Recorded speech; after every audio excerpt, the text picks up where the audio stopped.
Boker Tov, good morning on this fine Sunday morning right before Rosh Hashanah. And as we usually do, we begin the class with the mitzvah of tzedakah, the mitzvah of charity, for the mitzvah's sake, and number two, for eliciting blessing from above, that today's Torah discussion that we have here should be blessed, that it inspires both myself and the listeners. So let's begin.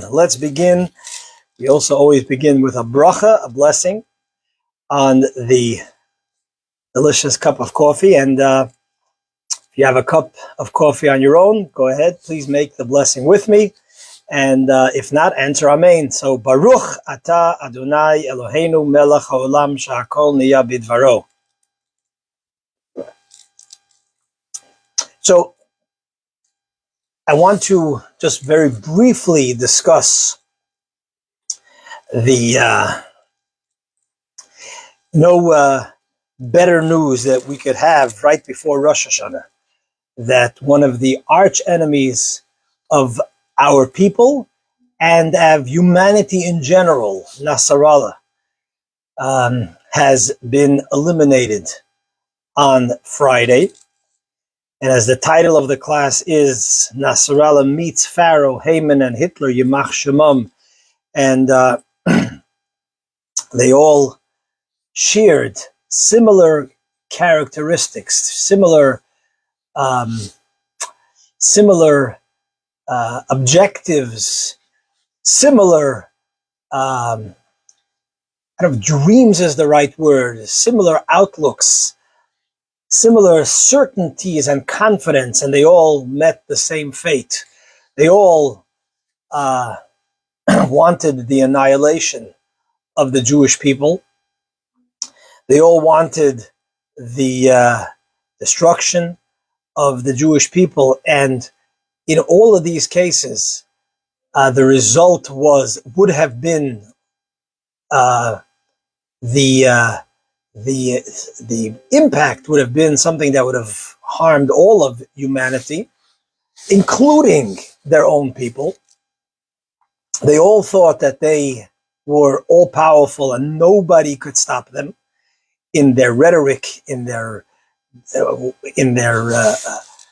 behavior, and so on. And each one of them met the same fate ultimately, because, as we know, Hinei lo yanum velo yishan shomer Yisrael, the guardian of Israel does not sleep nor slumber. And as we always say, Kain yovdu kol ovech Hashem, so may all your enemies of God, of goodness, of humanity, be annihilated and eliminated. And as we just read in the parsha this past week, that God says, Chazak v'amatz, or chisku v'imtu in the plural, do not be afraid, because it is God, the Lord, that goes before you. I want to also draw another very important lesson in comparing Nasrallah Yimach Shemo to Pharaoh, to Haman, to Hitler. You know, they are the terribly mistaken calls that we constantly hear. It is misguided as an understatement. It is such a lack of moral clarity. We constantly hear, okay, it is very good that we got rid of Nasrallah. It's very good that we got rid of Ismail Haniyeh. It's very good that, because Nasrallah especially had the blood of so many countries on his hands, including our beloved country over here, the United States of America. And okay, Israel did a good job and eliminated Nasrallah. But then we hear, but now is a good time for a ceasefire. The comparison to Pharaoh, to Haman, and to Hitler. When the Torah talks about the defeat of Pharaoh, the Torah uses the term lo nish'ar ad echad. Nobody was left. Here's the commentaries that only Pharaoh was left for a given reason, but the simple, straight reading of the Torah narrative at the splitting of the sea, when we sing, we say, Oz Yashir, the Moses and the Israelites and the Jewish people sang in their praise of Hashem. So what brought out that praise? It was after the splitting of the sea, and the entire Egyptian army was annihilated, swallowed up. And that's when we sang, Lo Nish'ar Ad Echad. When God blesses us and gives us the strength that we are defeating the enemies of the Jewish people, the enemies of mankind, the enemies of the Western world, the enemies of goodness, as Netanyahu laid out so clearly in his UN speech on Friday, those who seek darkness, those who seek destruction, those who seek terror, versus those who seek progress, those who seek holiness, goodness, kindness. That is not when you proclaim, but now is the time for a ceasefire. That is so misguided that's not coming from a place of holiness or goodness. That's coming from a place of weakness. That's coming from a place of maybe perhaps good intentions, but so misguided. When a person or a movement reaches a place where sadly they have fallen so low, where their total sort of brainwashing, ideology, indoctrination of their children, are so on and so on, are in a manner where they're so bent on destroying all that's good around them. Sadly, but necessarily, it is the full destruction. And you don't, as the Rebbe would use an example, you don't stop an operation midway. You don't say, I can't see blood, and therefore, okay, let's sew up the patient right now. You got to do and complete the operation until its end for the benefit of the patient. And in this case, this is the benefit both for the Jewish people, both for the Western world, both for all of humanity, and for the Arab world, the Muslim world. Not only for those who are, of course, there are many, many good people, but even for those who sadly have been swept up, but sometimes need a change of direction. This is for the good and benefit of all people when you wipe out evil. So I wanted to mention that, something that should be clear, but unfortunately, sometimes this becomes this confusion that's out there, and so it's good. It's good to hear it. Remind ourselves again and again that this is what's necessary, both on a collective and on a personal basis. When you're working on yourself, because everything on a cosmic level also starts with ourselves. When we work on ourselves, we have to remember: don't stop in the middle. Take it all the way to the end. Anyway, l'chaim for that. And from here, I want to now discuss Rosh Hashanah, shofar blowing, so let's get to l'chaim. Now, so I want to share, over the years, Baruch Hashem, we've shared different ideas and thoughts on Rosh Hashanah, shofar. So perhaps we'll touch upon some of those ideas, but today I want to do some studying, some learning, something with a little, as they say, a little meat, a little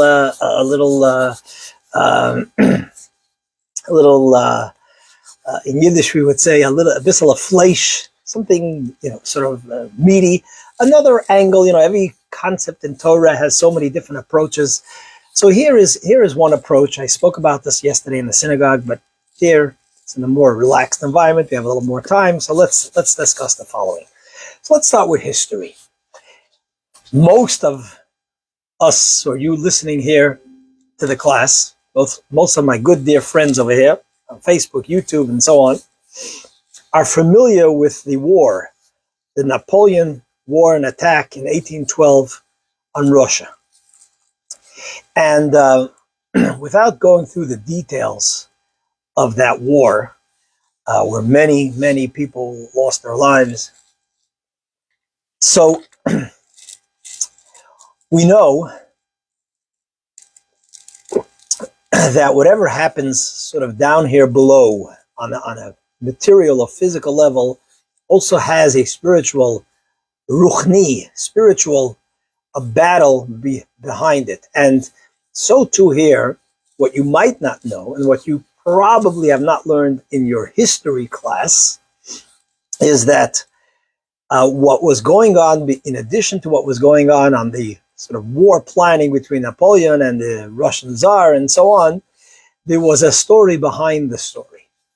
And this was a story between the Alter Rebbe, who last week we celebrated his birthday, the Alter Rebbe, the founder of Chabad, Hasidic movement, and between the Koznitz and Maggid. There was a debate between the two of them, these two great tzaddikim, great luminaries, of who should win the war, whether it should be Napoleon or it should be the Russians, the French or the Russians. And they had an argument. The argument was based upon what would be better for the Jewish people. Would it be better whether Napoleon won, or would it be better if the Russians are, if it was Nikolai at the time, who would win the war? What would be the better result for the Jewish people, and I would say by extension for all men, all peoples who want to serve and worship and become closer to God. And the Alter Rebbe concluded, the Alter Rebbe, the Baal HaTanya, concluded that it is better for the Russians to win. I'm not going to go now into the reasoning. The Koznitz Maggid felt it would be better for Napoleon to win. The Alter Rebbe felt it was better for the Russians to win. And so when Rosh Hashanah came, these two great holy giants knew that the way for the war to be won, it will happen through their spiritual or holy or mitzvah connection. Whoever sort of gets in first, that it is their opinion that will prevail. Specifically, it was Rosh Hashanah, the head of the year, the time when Hashem, God, decides what's going to be for the entire year. So this was the challenge that they knew, which is, that whoever will perform the holy, great mitzvah of the blowing of the shofar, it is that person's opinion that will prevail in the war between the French and the Russians. So the Koznitz Maggid woke up as early as you can to start the Rosh Hashanah prayers at daybreak. And he went through the prayers as to be the first one to fulfill the mitzvah of blowing shofar. The Alter Rebbe sort of outfoxed him, outsmarted him. What did the Alter Rebbe do? The Alter Rebbe said, although it is better to blow the shofar during the time in the davening and the prayers where you blow the shofar, but essentially the mitzvah of blowing shofar is on Rosh Hashanah, and you can fulfill the mitzvah of blowing shofar before davening, before prayers. So the Alter Rebbe woke up also at the sort of crack of dawn, and as soon as you could blow the shofar, he blew the shofar, and only after that did he proceed with davening, and then you could blow the shofar again. It's okay. And the Koznitz Maggid, who did not live in the same city of the Alter Rebbe, when the time for blowing of the shofar came, he sensed, he felt, because these were both great, holy, spiritual, godly men. He used the expression, he says, the Litvak hat mirarois gehabt, or rein gehabt. For those who understand Yiddish, he says the Litvak, the Alter Rebbe was referred to as the Litvak because he was born in Lita, and he sensed that the Alter Rebbe got in, and it was, as we all know, the rest is history, as the saying goes, that it was eventually the Russians who pushed back the French, and the Russians, the Tsar, defeated the French and won the war. So this is a story. Even as a child, we were told this story, highlighting the power of the blowing of the shofar and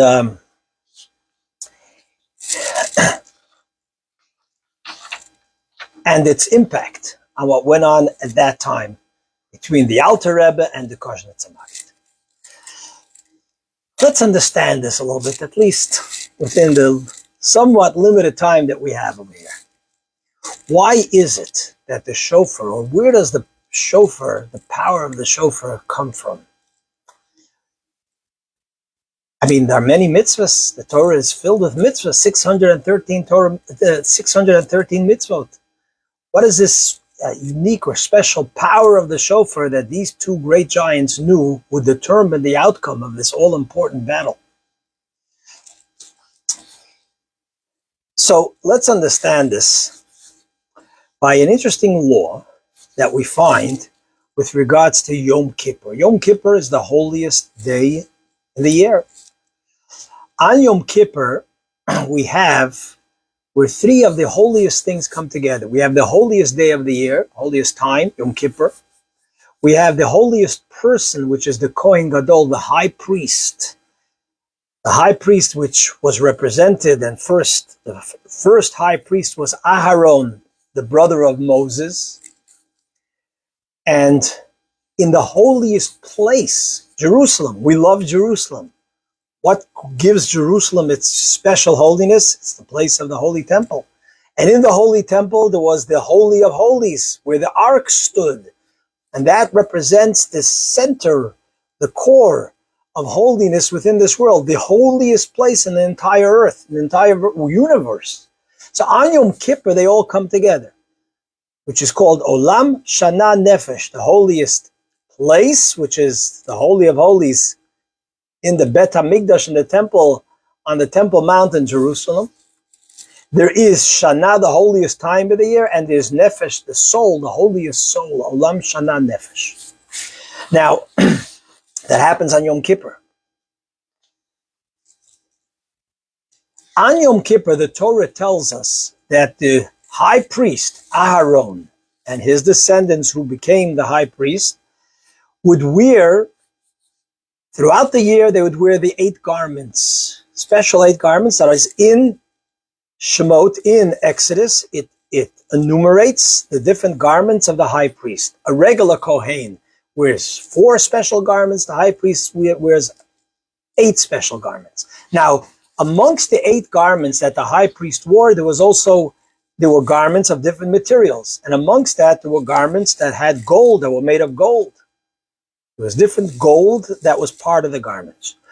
However, when the Kohen Gadol, the high priest, on the holiest day, in the holiest place, would enter into the Holy of Holies, he was not allowed to wear any of his gold garments. Why? Explains the Talmud. Because ein kategar nase sanegar.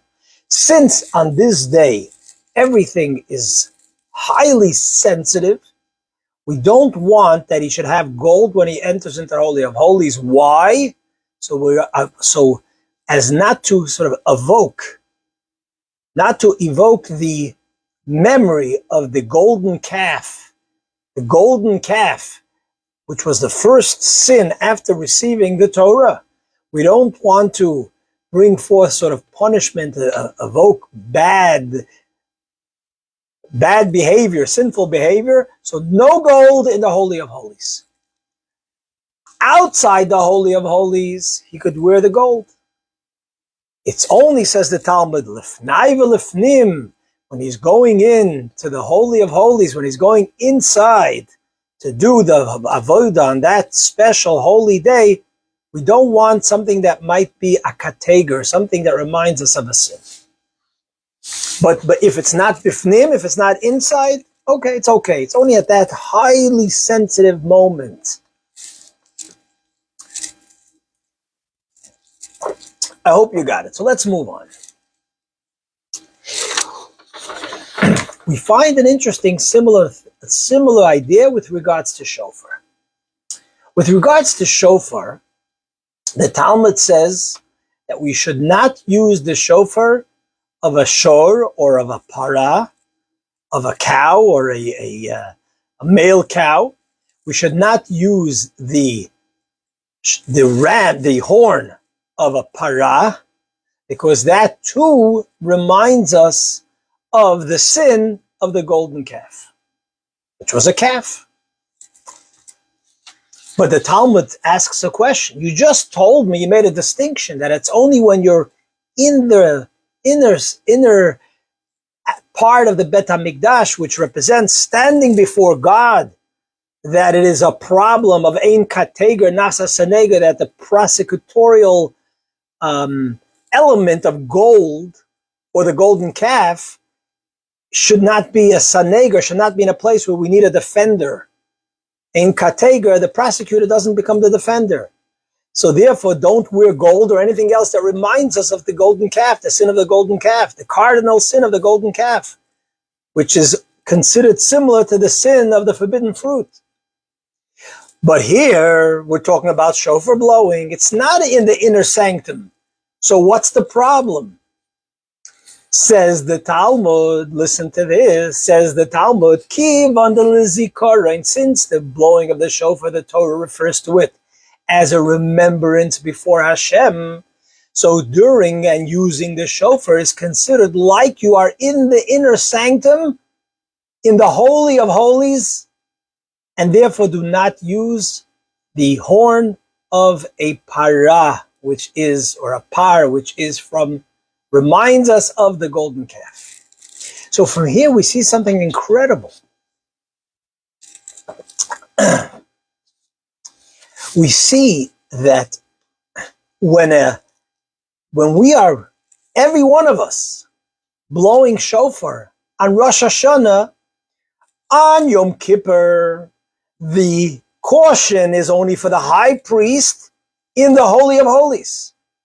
But here, every single one of us is obligated, and that is part of the mitzvah of shofar. And when we are blowing shofar on Rosh Hashanah, we are akin, every one of us individually are akin to the high priest at the holiest time of the year in the holiest place. And just like there, when the Kohen Gadol went into the Lifnai V'Lifnai, when he went into the Holy of Holies, there was a special prayer that he said, which we read in the Machzor, on behalf of all of us. We think about this. When we are there at the blowing of the shofar, we are now, says the Talmud, we are similar to the high priest in the holiest place on Yom Kippur. It's an incredible understanding of the holiness and the power of the blowing of the shofar. Perhaps the reason why, Baruch Hashem, thank God, we've been able to have such success with God's help and the dedication and the commitment and the selflessness of our fighting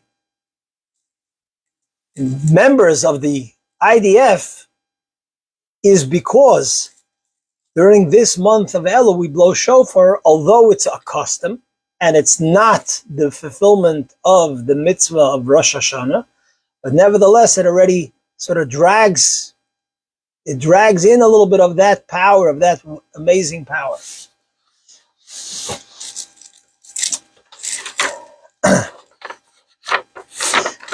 I mean, the Sfas Emes gives it a little, the Sfas Emes, the Gerer Rebbe, gives it a little interesting additional flavor. He says, on the 3 pilgrimage holidays,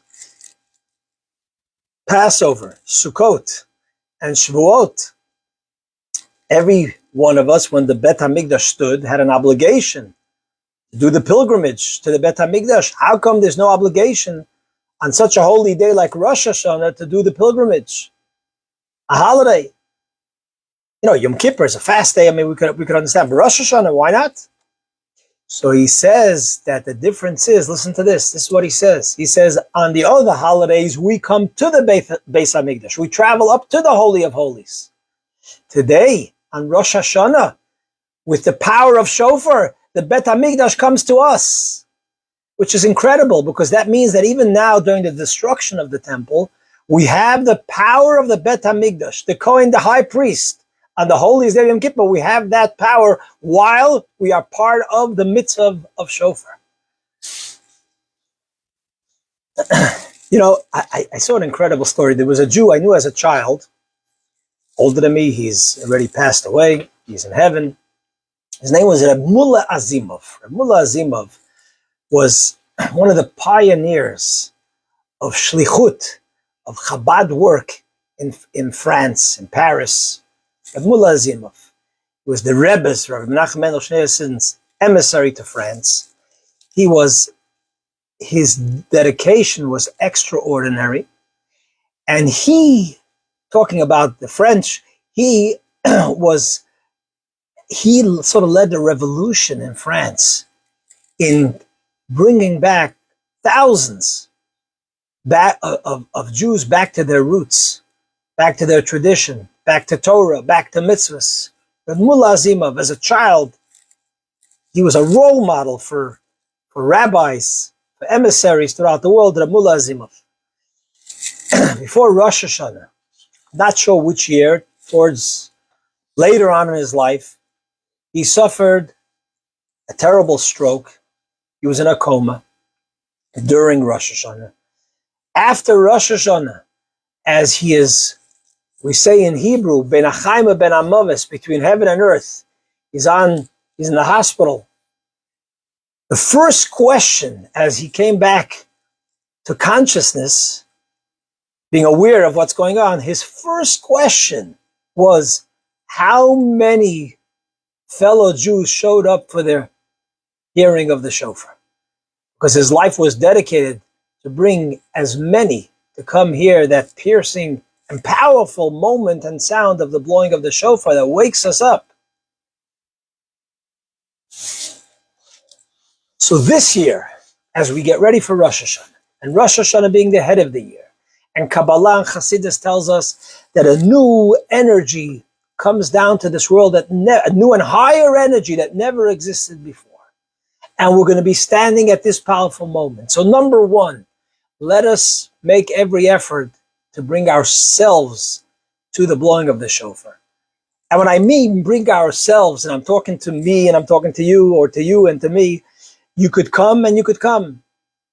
There's a story that I heard years ago that happened in front of the Rebbe, by the Rebbe, Rabbi Schneerson, Rabbi Menachem Mendel Schneerson, and there was a group of Israelis that came for the holiday to spend time, a group of Israeli Hasidim that came to spend time Rosh Hashanah by the Rebbe. I believe it was Rosh Hashanah, one of the holidays, and some could not make it for whatever reason. They couldn't make it. There were flight. There was some cancellations. They couldn't make it. And one of the Hasidim, if you ever watched videos of the Rebbe's Farbrengens, you would see people would raise their cups, meet the Rebbe's eye. It was like that moment of personal connection. You would say L'chaim. So one of the Hasidim visiting from Israel said loudly, he says, L'chaim, for those who could not be here, who did not arrive. And the Rebbe responded, L'chaim, to those who are here but have not arrived yet. So this year, when we come to the hearing of the shofar, we should arrive, we should really come. We should be there, understand the moment, the preciousness, the greatness, the power of that moment. We should have in mind all those who are struggling, who in the past year have been injured, the past year have lost loved ones.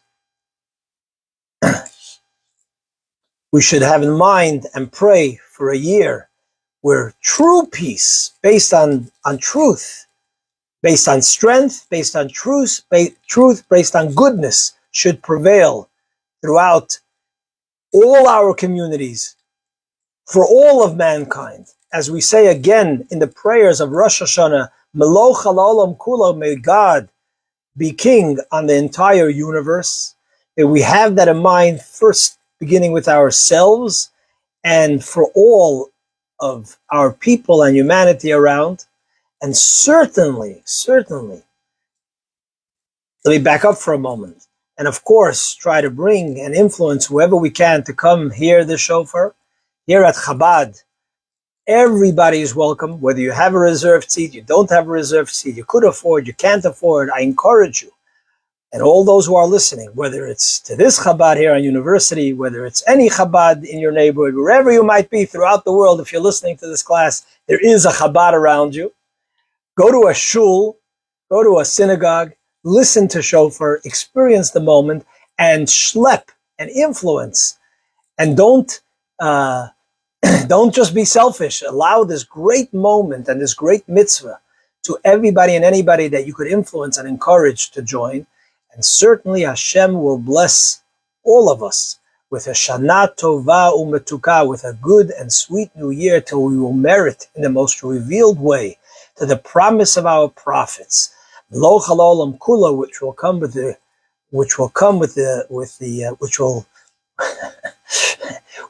come to fruition through the arrival of Mashiach, where there will be no more suffering. There will both be, as the prophets say, Lo yisa goya goy cherev. Nations will not lift the sword one against the other. There will be true peace, true holiness, true goodness, but it all starts with our small part and our one step ahead that we move in our own personal life. So everybody, again, a Shana Tova Umetuka, may you and your family be blessed with a wonderful, sweet new year.